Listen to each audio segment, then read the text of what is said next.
일본의 바람.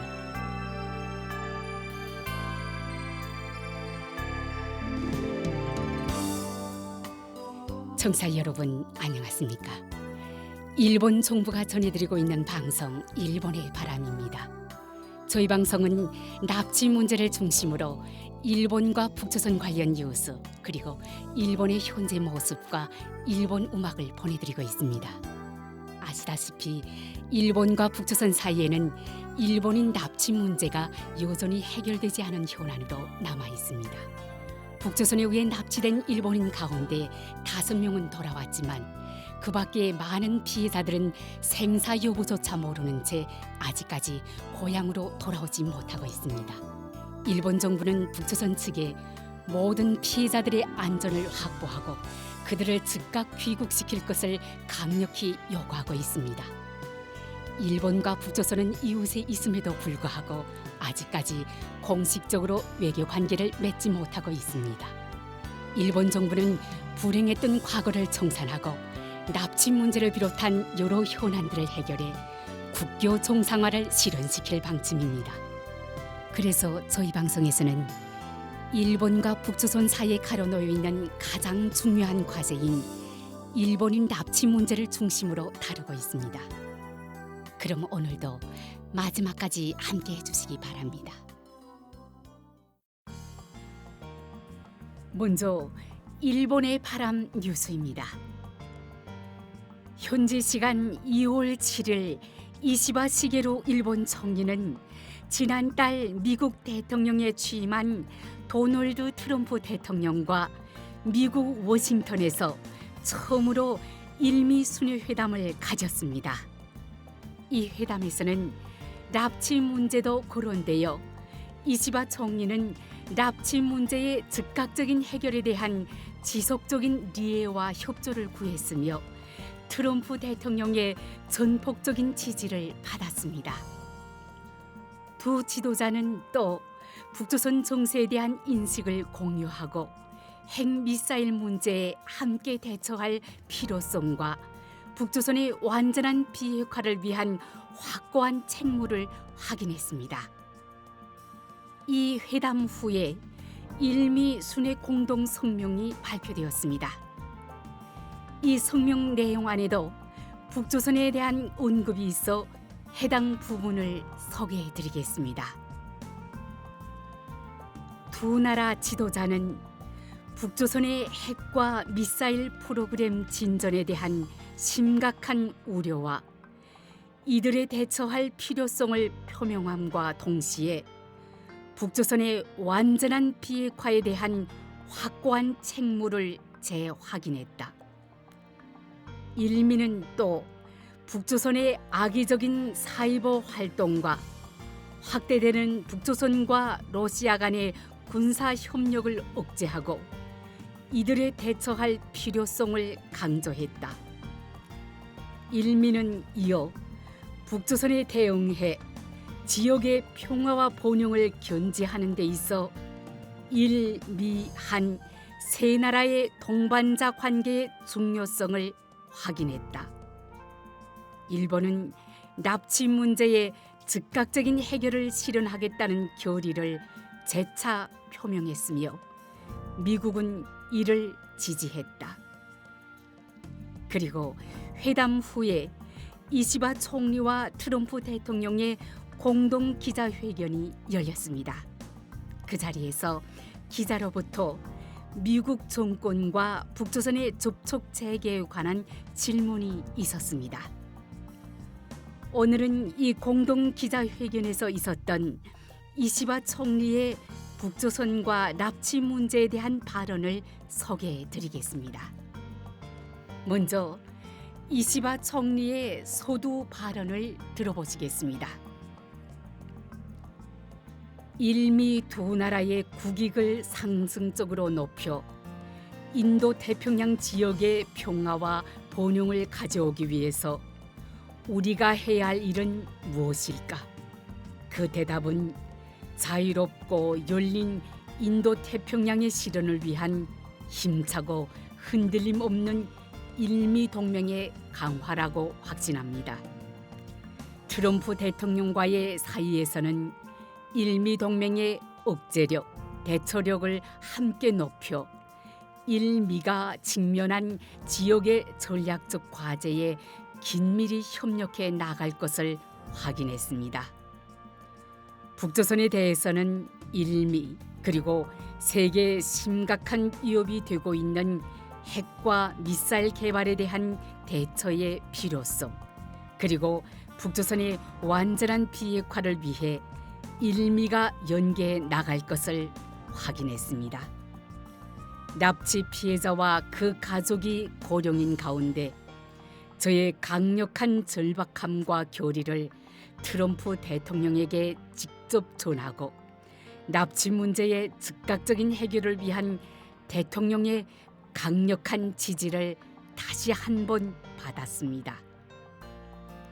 이어서 기자가 트럼프 대통령이 북조선과의 접촉을 재개하고 김정은 위원장과 회담을 가지기를 바랍니까? 라고 질문했는데 이에 대한 이시바 총리의 답변을 소개해드리겠습니다. 과거 웨트남에서 혹은 싱가포르에서 트럼프 대통령께서 김정은 위원장과 회담을 하셨기 때문에 사태는 상당히 움직였다고 생각합니다. 그 후 진전은 없습니다만 또다시 트럼프 대통령이 취임함에 따라 북조선의 문제를 진전시키기 위해서는 비핵화가 대전제입니다. 우리 일본에 있어서는 납치 문제의 해결이라는 것입니다. 유엔 안보리 결의에 부합하는 형태로 북조선이 행동할 것, 그리고 또 납치 문제, 피해자도 그렇지만 그 가족들 또한 고령이 되고 있기 때문에 시간적으로 여유가 없습니다. 우리로서는 이 문제가 일본의 문제라는 것을 잘 인식하면서 미국 트럼프 대통령의 더욱더 강력한 힘과 행동에 대해 큰 기대를 가지는 바입니다. 이상 일본의 바람 뉴스였습니다.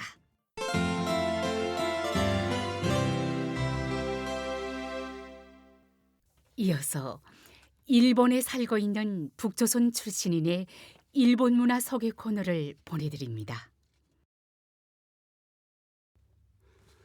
북조선의 청취자 여러분, 안녕하십니까?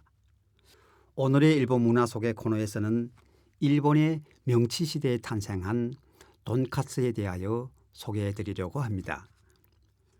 북조선의 청취자 여러분, 일본 요리 문화에서 빼놓을 수 없는 돈카츠에 대하여 말씀드리려고 합니다. 20세기 후반의 명치시대, 근대 국가의 길을 걷기 시작한 일본에는 해외로부터 다양한 식문화를 받아들였습니다. 이 시기에 프랑스 요리를 비롯한 여러 서양 요리들이 일본에 소개되었고 그 중에서도 서양 요리를 참고하여 국민 음식으로 자리 잡은 요리가 바로 돈카츠입니다. 돈카츠는 돼지고기를 활용한 튀김 요리로 서양 요리의 영향을 받아 탄생했지만 일본인의 입맛에 맞게 독자적으로 발전한 음식입니다. 북조선의 청취자 여러분, 저는 일본 최초로 돈카츠를 개발한 것으로 전해지는 유서 깊은 서양 음식점인 렌가데이가 있는 도쿄 긴자에 다녀왔습니다. 긴자는 에도 시대의 장인의 거리로서 번창해 현재는 새로운 유행이 태어나는 일본의 대표적인 고급 상업가로서 널리 알려져 있습니다. 저희는 식당을 시작하는 시간을 기다렸다가 첫 손님으로 들어갔습니다만 소박하면서도 1층과 2층을 사용하고 있는 식당의 고풍스러운 내부 장식은 오랜 전통을 지닌 식당임을 느끼게 했습니다. 저는 식당의 책임자로 보이는 직원에게 인터넷을 통해 이곳에 대해 알게 되었으며 일본 최초의 돈까스가 개발된 유래를 알고 싶어 찾아왔다고 말했습니다. 그는 이 식당이 1895년 서양 요리점으로 긴자에서 창업하였으며 다양한 튀김 요리, 오므라이스 등의 메뉴를 개발하면서 일본 최초의 서양식 가정요리 전문점으로 자리 잡았다고 설명해 주었습니다. 창업자는 사무라이 출신으로 생계를 위해 식당을 개업하기까지 많은 고민이 있었다고 합니다. 당시 사무라이 출신이 요리를 한다는 것은 사회적 편견 때문에 쉽지 않은 선택이었다고 합니다. 도쿄에서는 사람들의 시선을 의식하여 창업할 수 없었기에 그는 요코하마 개항장으로 향했다고 합니다. 당시 요코하마는 서양 문물이 활발히 들어오는 창구의 역할을 하는 지역이었습니다. 그는 서양 사람들이 포크 커틀릿이라는 요리를 즐겨 먹는 모습을 보고 저것을 일본식으로 변형하면 맛있지 않을까라는 생각을 했다고 합니다. 당시 일본에서는 불교의 영향으로 675년에 소, 말, 개, 원숭이, 닭고기를 먹는 것을 금지하는 육식 금지령이 발표되었고 1200년 동안 육식이 금지되었지만 서서히 그것이 완화되고 있었습니다. 그는 사람들이 고기에 대한 거부감을 줄이기 위해 넓게 썬 고기에 계란과 빵가루를 묻혀 기름에 튀기는 새로운 요리를 개발했다고 합니다. 그 당시 프랑스 요리로서 일본에 들어온 메뉴의 하나에 맥주 코틀렛이라고 하는 송아지 고기의 커틀렛이 있었습니다. 그는 이를 일본인의 입맛에 맞도록 하기 위해 먼저 기존의 굽는 조리법을 튀기는 방식으로 전환해 보았고 이것이 바로 돈까스의 시작이 되었습니다. 일본 요리인 덴푸라의 기법을 응용하여 깊은 냄비에 고온의 기름으로 튀기는 방식을 도입함으로써 한층 가볍고 바삭한 식감을 구현할 수 있었습니다. 또한 튀김 재료도 기존의 건빵 가루 대신 거칠게 간 생빵 가루로 변경하고 이를 덴푸라 반죽처럼 고기에 고루 입혀 보았더니 훨씬 더 맛이 뛰어났다고 합니다. 더불어 값비싼 송아지 고기 대신 비교적 저렴한 돼지고기를 사용하기로 했습니다. 또한 밥을 주식으로 하는 일본인의 식문화에 맞게 서양 요리와는 달리 익힌 남새 대신 생남새를 곁들이고 고기와 남새를 함께 즐길 수 있게 했습니다. 이렇게 서양 요리를 일본의 전통 요리법에 접목해 1899년에 상품화되어 탄생한 것이 돈까스였습니다. 북조선의 청취자 여러분, 현재 돈까스는 일본을 방문하는 외국인 관광객들에게 큰 인기를 얻고 있는 음식입니다. 또한 한국에서도 돈까스는 돈카스라는 이름으로 서민들이 즐겨 먹는 매우 대중적인 요리가 되고 있습니다. 저희는 그 탄생의 이야기를 듣고 돈까스 음식을 주문하였습니다. 주문한 돈까스가 나오자 개항기의 정신에 담긴 음식이라는 생각을 하면 쉽게 먹을 수가 없었습니다. 따끈따끈하게 기름에 튀겨진 돈까스를 보며 일본의 개항기와 그 시대를 개척한 사람들의 모습을 상상해 보았습니다. 바삭한 튀김 속에서 퍼져나오는 고기즙, 그리고 잘게 채 썬 양배추와의 조화는 정말 일품이었습니다. 일본인 납치 문제가 원만히 해결되어 일본과 북조선 간의 교류가 활발하게 이루어져 북조선의 여러분들도 돈까스와 같은 일본의 맛있는 음식을 즐길 수 있는 날이 빨리 오기를 간절히 바랍니다. 오늘의 일본 문화 속의 코너에서는 일본의 개항기 탄생한 돈까스에 대하여 소개해 드렸습니다. 일본 문화 속의 코너를 청취해 주신 북조선의 여러분 대단히 감사합니다. 안녕히 계십시오. 이상 일본 문화 소개 코너였습니다.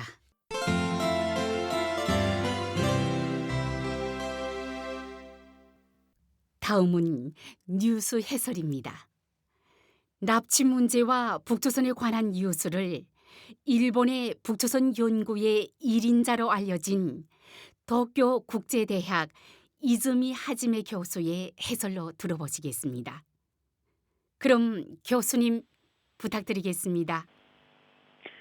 2월 15일 날에 독일의 뮌헨으로 좀 방문 중에 일본, 미국, 한국의 3국의 외산들이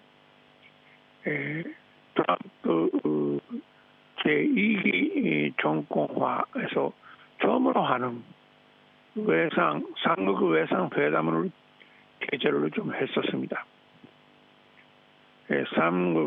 이름이 한 삼국은 흔들리지 않은 파트너십이라는 것을 좀 갖고 있다는 것을 재확인을 했다고 할 수 있습니다. 세 나라 외상들이 공동 성명도 좀 발표를 했었는데 거기에서는 북조선의 위협에 대한 대응에 관해서는 먼저 북조선의 완전한 그 비핵화에 대한 확고한 커미트먼트를 재확인을 했었습니다.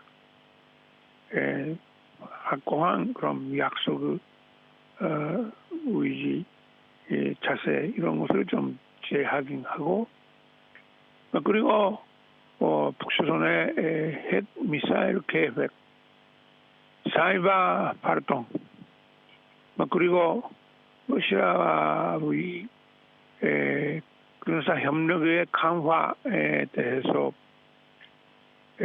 심각한 그런 걱정을 좀 표명을 좀 했었습니다. 그리고 이러한 문제들에 대해 일미한 삼국이 같이 대처할 필요성이 있다고 그런 식으로 표명을 좀 했었습니다. 이렇게 해서 삼국 간의 파트너십, 삼국 간의 공동 대지라는 것은 너무 필요하다라는 것은 세 나라 외상들이 확인했다고 말할 수 있었습니다. 요사이 미국의 특히 트럼프 정권이 북조선의 완전한 비핵화를 좀 포기하고 북조선을 좀 핵 보유국으로 좀 인정하다가 이런 핵 보유국 북조선과 좀 어떤 좀 딜 고래를 좀 생각할지도 모르겠다고 그런 곡선이 좀 특히 한국에서는 많이 좀 나오고 있었는데 그러나 이번 세 나라 외상들의 좀 회담을 통해서 재확인됐던 것을 보면 역시 트럼프 정권도 완전한 비핵화란 목표를 계속 변함이 없이 가지고 있다는 것은 명백하다고 말할 수 있었습니다. 그리고 중요한 것은 같은 날짜 2월 15일 날에 G7 외상회담 그런 것도 개최되었는데 그런 그 G7 외상회담 좀 끝난 후에 발표된 좀 공동 성명으로 좀 보아도 거기서 북조선에 대해 모든 핵무기 그리고 기존의 핵 계획 그리고 기타의 대량 파괴 병기 그리고弾道ミサイル 계획이랑 그런 것으로 좀 완전히 검증 가능한 그리고 불가역적인 방법으로 포기할 것으로 좀 요구를 했었습니다. 그러니까 이번에 미국이 이름이 한 3국 외상회담 그리고 G7 외상회담 이게 두 개 통해서 북조선에 대한 강력한 요구, 완전한 비핵화라는 것을 좀 표면으로 좀 했었다고 말할 수 있습니다. 물론 그렇다 하더라도 우리가 잊어버리면 안 되는 것은 기술적으로 생각할 때 완전한 비핵화라는 것은 너무 좀 시간이 고되겠다라는 그런 사실입니다. 앞으로 만약에 좀 미소 간에 좀 협상을 좀 시작해 가지고 북조선이 비핵화에 향한 행동을 좀 주의하게 될 경우가 생겨도 트럼프 정권에 갖고 있는 시간이 4년밖에 없습니다. 그러니까 4년간의 어떤 딜, 거래가 좀 미소 간에 가능한가라고 생각하면 많은 것을 좀 할 수가 없습니다. 그러니까 이런 시기, 이런 기간, 4년간 작은 기간에 가능한 것은 기술적으로 생각하면 핵계획으로 좀 통결을 하는 거, 핵시험장으로 좀 해제하는 거, 그리고 가능하면 일부 핵무기의 포기랑 그런 것을 밖에 없습니다. 그래도 이런 것을 좀 완전한 비핵화에 향한 너무 중요한 스텝, 과정, 프로세스라고 그렇게 말할 수 있습니다. 그렇기 때문에 우리는 트럼프 정권이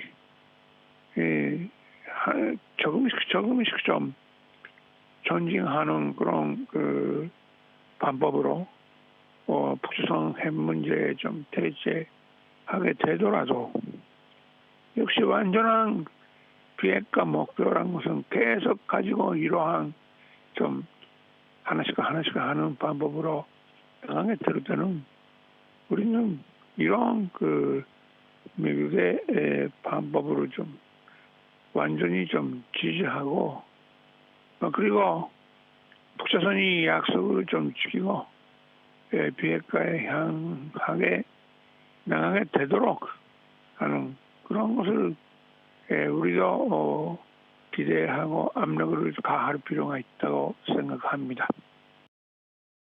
교수님 감사합니다. 이즈미 교수의 뉴스 해설이었습니다.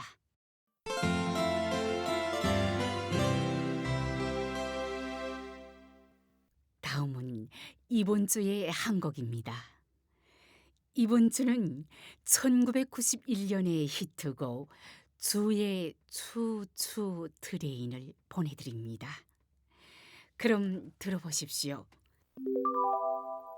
실제 단파 라디오 방송에서는 이 시간에 음악을 보내드리고 있으나 이 인터넷판에서는 저작권 문제로 음악 연주를 생략하겠습니다. 양해해 주시기 바랍니다. 주의 추추 트레인을 들어보셨습니다.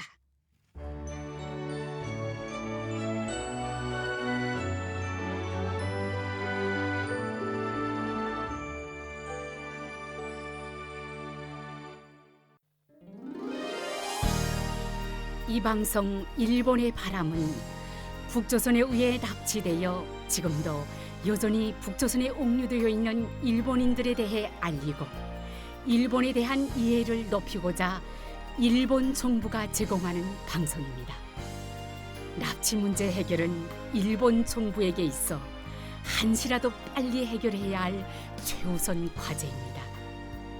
일본 정부는 북조선에 의해 납치된 피해자분들의 안전을 확보해 한시라도 빨리 돌아오게 하는 것이 무엇보다 중요하다고 생각하고 있습니다. 현재 일본 정부는 다음 12명을 북조선에 납치당한 채 지금도 여전히 옥류돼 있는 납치 피해자로 인정하고 있습니다.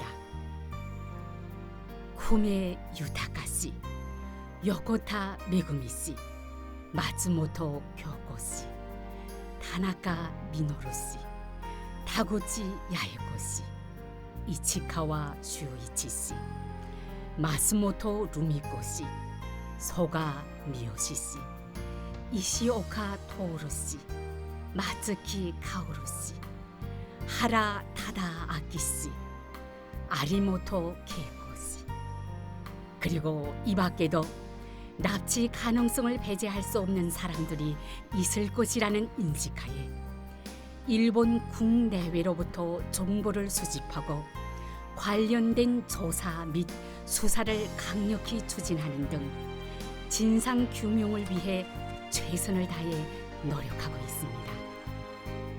일본 정부는 북조선에 대해 어떤 상황에서도 모든 납치 피해자들의 안전을 확보하고 그들을 하루빨리 돌려보내줄 것을 강력히 촉구하고 있습니다.